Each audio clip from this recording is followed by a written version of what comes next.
Pakistan steel mills بند کرنے کا معاملہ۔ Board of director Pakistan steel مل نے سٹیل مل بند کرنے کی مخالفت کر دی۔ سٹیل مل کو بند کرنے کا فیصلہ واپس لینے کا مطالبہ بھی کر دیا، جبکہ چیئرمین بورڈ آف ڈائریکٹر صدر، وزیر اعظم، وزیر خزانہ، SIFC اور سینٹ کی اسٹینڈنگ کمیٹی کو خط لکھ دیا گیا۔ مزید کیا تفصیلات ہیں جانتے ہیں طاہا ملک سے۔ جی طاہا، بتائیے گا۔ جی بالکل، دیکھیں پاکستان اسٹیل مل کو بند کرنے کے معاملے پر مزید پیش رفت ہوئی ہے۔ Board of director Pakistan steel mill نے اسٹیل مل بند کرنے کی مخالفت کر دی ہے۔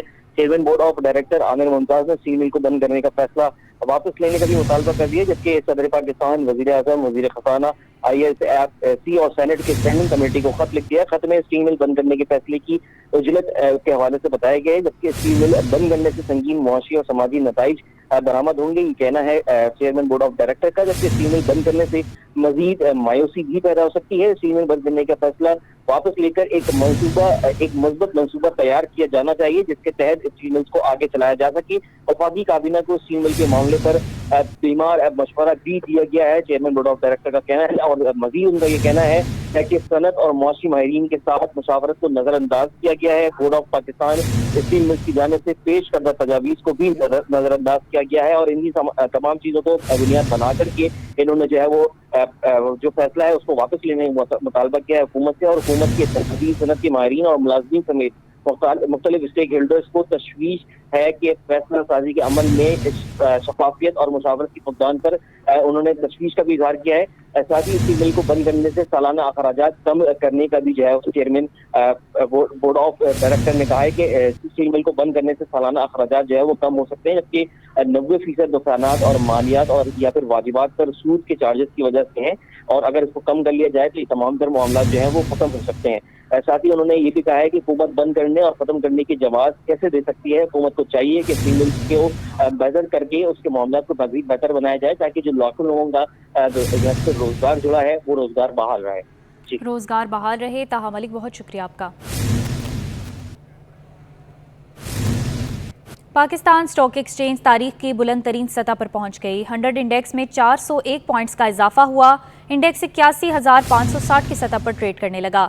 اس حوالے سے مزید تفصیلات جانتے ہیں اشرف خان سے۔ اشرف، بتائیے گا۔ جی دیکھا جائے 2 دن تعطیلات کے بعد اسٹاک مارکیٹ کھلی ہے تو اسٹاک مارکیٹ میں زبردست تیزی دیکھی جا رہی ہے۔ بنیادی وجہ یہ ہے کہ IMF کے ساتھ اسٹاف لیول معاہدہ ہو گیا ہے، اور اگلے 36 ماہ میں پاکستان کو $7 ارب ملیں گے، جس کے اوپر سرمایہ کار سرگرم ہے۔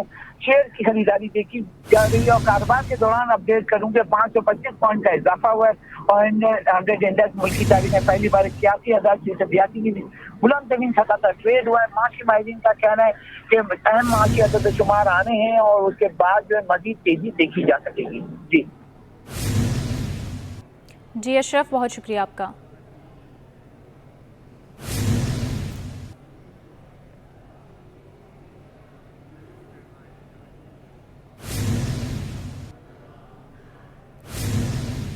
رہنما MQ مصطفیٰ کمال نے کہا ہے کہ تنخواہ دار طبقے پر ٹیکسز بڑھتے جا رہے ہیں۔ بجلی مہنگی ہونے کی وجہ سے صنعتیں بند ہو گئی ہیں۔ بات ہے کہ پاکستان میں ضرورت سے زیادہ بجلی موجود ہے۔ آج اگر پیک آورز میں پاکستان کی ڈیمانڈ پیک گرمی میں 30,000 میگا واٹ اگر ڈیمانڈ ہے تو پاکستان میں 45,000 میگا واٹ بجلی بنانے کی کیپیسٹی موجود ہے۔ ہونا یہ چاہیے کہ بھئی جتنی ڈیمانڈ ہے اتنی بجلی تو موجود ہے، تو گھروں میں بجلی آنی چاہیے۔ نہیں، گھروں میں بجلی اس لیے نہیں آ رہی ہے کہ جب آپ حکومت ڈسکوز ہیں ہمارے 20 بجلی پرووائڈ، میں عام زبان میں کہنا چاہتا ڈسکوز بجلی پرووائڈ کرنے والے ادارے ہیں 20 پاکستان میں، 19 سرکاری ہیں، ایک پرائیویٹائزنگ کے الیکٹرک پرائیویٹائز ہے، 19 یہ 20 کے 20 جو بجلی مہیا کرنے والے پاکستان میں ادارے ہیں، انہوں نے اپنی مینجمنٹ کا طریقہ کار یہ نکالا ہے کہ جب جو ان کی بجلی سے چوری ہو رہی ہے اور جو ان کو لائن لاسز آ رہے ہیں، اس کا انہوں نے نتیجہ یہ نکالا کہ جب ہم لوگوں کو زیادہ بجلی دیتے ہیں تو ہمارے یہاں زیادہ چوری ہوتی ہے۔ تو کیا کریں ہم بجلی دینا ہی بند کر دیں؟ ہم لوگوں کو کم بجلی دیں گے، جتنے پیسے آ رہے ہیں اس حساب سے بجلی دیں گے تو ہماری چوری کم ہوگی. تو چونکہ ان کو اینڈ میں اپنی بیلنس شیٹ کو صحیح رکھنا ہے, یہ سارے پروفٹ کمانے والے ادارے ہیں تو ان کو اپنے پروفٹ کو انٹیکٹ رکھنا ہے, تو یہ بجلی دے ہی نہیں رہے. اب جب یہ بجلی نہیں دیتے, یہ جو آپ کا بل آتا ہے, اگر انڈسٹریل یونٹ فرض کریں 34 روپے ہے, 34 روپے فرض کریں 34 روپے فی یونٹ, تو نیپرا کا بل ٹوٹل بجلی کی کاسٹ اس میں 8.5 روپے, 8.5 روپے, لیکن بل جب آ رہا ہے تو 34 روپے پر یونٹ بل آ رہا ہے. تو یہ جو آپ بجلی نہیں بنانے والوں کو کیپیسٹی چارجز کی مد میں جو پیسے دے رہے ہیں, وہ 8 روپے کو 34 روپے بل میں لکھ کر بھیج رہے ہیں کہ وہ آپ دے رہے ہیں. یہ پاکستان کی اکانومی کو اتنا بڑا گہرا زخم ہے, اس سے اتنا خون رس رہا ہے کہ ہم ایک عام آدمی, ایک بزنس مین اس سے اٹھ ہی نہیں سکتا. نتیجہ کیا ہو رہا ہے؟ نتیجہ یہ ہو رہا ہے کہ بجلی مہنگی ہو گئی, اس کیپیسٹی چارجز کے چکر میں بجلی مہنگی ہو گئی. اس بجلی مہنگے ہونے کی وجہ سے انڈسٹریز جو ہیں وہ ہمارے ملک کے صنعتیں جو بند ہو رہی ہیں.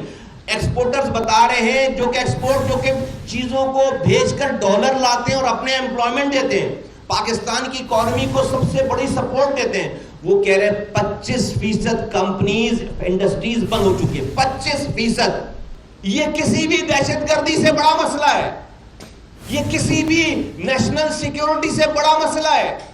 اور مجھے صرف اس بات پہ افسوس ہے کہ اس اتنے بڑے مسئلے کے اوپر جس سے 24 کروڑ لوگ متاثر ہیں, جس سے 24 کے 24 ایک ٹھیلے والا بھی اور ایک انڈسٹریلسٹ بھی, ہر کوئی اس کے زمرے میں آ رہا ہے کہ اوپر جو توجہ ہونی چاہیے وہ توجہ نہیں ہے.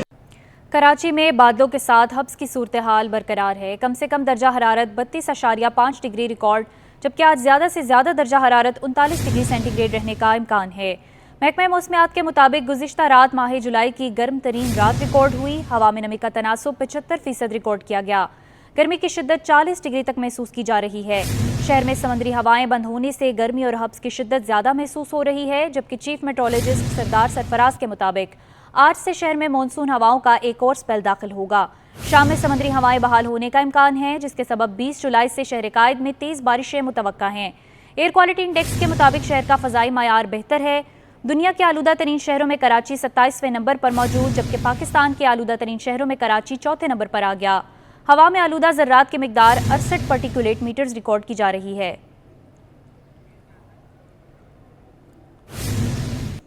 اور آپ کو بتائیں, ملیر میمن گوٹ میں گزشتہ روز مین ہول میں گر کر جاں بحق ہونے والے دونوں بچوں کے لواحقین حکومتی امداد کے منتظر ہیں. جاں بحق 9 سالہ حسنین کے والد اور 10 سالہ طاہا کے نانا کا کہنا ہے کہ واقعے کو 24 گھنٹے گزر گئے ہیں, کسی نے رابطہ نہیں کیا. مزید جانتے ہیں محمد حماد سے جو ملیر میمن گوٹ میں موجود ہیں. دیکھیں اس وقت میں موجود ہوں میمن گوٹ گلستان مصطفیٰ محلہ کھوسا میں, جہاں پر گزشتہ روز ایک افسوسناک واقعہ پیش آیا. جو ہے مین ہول میں جو ہے 5 بچے گرے, جس میں سے 2 بچے جاں بحق ہو گئے, جن میں سے ایک کی عمر جو ہے وہ 9 سالہ حسنین جبکہ 10 سالہ طاہا ہے, جن کے اس علاقے میں موجود ہوں. جبکہ 3 بچوں کو جو ہے اس میں ریسکیو کر لیا گیا تھا. تو میرے ساتھ جو ہے وہ حسنین کے والد موجود ہیں, پہلے ہم ان سے بات کر لیتے ہیں. سر مجھے بتائیے گا, جب یہ واقعہ پیش آیا تو آپ کو کیسے پتہ لگا کہ آپ کا بچہ جو ہے وہ گر گیا ہے مین ہول میں, اور پھر اب کیسے اب اس بچے کو نکالا مین ہول سے؟ شربت دے رہے ہیں, بانٹ رہے ہیں, ادھر بچہ پینے گیا, 2-3-4 بچے اور ساتھ میں رہے, اس کو ڈھکن ٹوٹ گیا, بچے چلے گئے اندر. پھر اس کو رسی باندھ کے دوسرے بچے بےہوش ہو گئے, اسے نکالا باہر, جو ہی نکالا اس کو وہ بےہوش ہو رہا ہے. اچھا مجھے یہ بتائیے کہ ڈھکن کیا مطلب کھلا ہوا تھا, ٹوٹا ہوا تھا یا صحیح نہیں لگا ہوا تھا؟ صحیح تھا. بچے تو 2-3-4 کھڑے ہیں, ڈھکن ٹوٹ گیا. ادھر کوئی سہولت نہیں ہے, کچھ بھی نہیں, سارے دیکھو منال گٹر کھلے ہوئے ہیں. اپنی مالی مدد کرنے کوئی پہنچا ہے سندھ حکومت کی طرف؟ کوئی بھی نہیں آیا, کوئی مدد نہیں, کوئی نہیں. ایسے بچے فوت ہو گئے, ابھی کوئی بھی نہیں آیا, کوئی سہولت نہیں ہے. یہ والد ہیں بچے کے, ان کا یہ کہنا ہے کہ انتظامیہ اور حکومت کی جانب سے جو ابھی تک کوئی ان کو پوچھنے نہیں آیا, نہ کوئی مالی مدد کی گئی ہے ابھی تک. ہمارے ساتھ ان کے نانا بھی موجود ہیں حسنین کے, مجھ سے بھی بات کر لیتے ہیں. طاہا کے نانا موجود ہیں ہمارے ساتھ, ہم طاہا کے نانا سے بھی بات کر لیتے ہیں, جو کہ جس کی عمر 10 سال ہے, جو بھی اس واقعے میں جو ہے وہ شہید ہوا ہے. اب آپ مجھے بتائیے گا کہ جب یہ واقعہ پیش ہوا تو آپ کو کیسے پتہ لگا کہ بچہ جو ہے گر گیا, اس کو کیسے ریسکیو کیا گیا؟ کیا کوئی ریسکیو کی ٹیم آئی تھی یا آپ لوگوں نے خود علاقے والوں نے نکالا؟ سر 15 منٹ پہلے نکلا بچہ,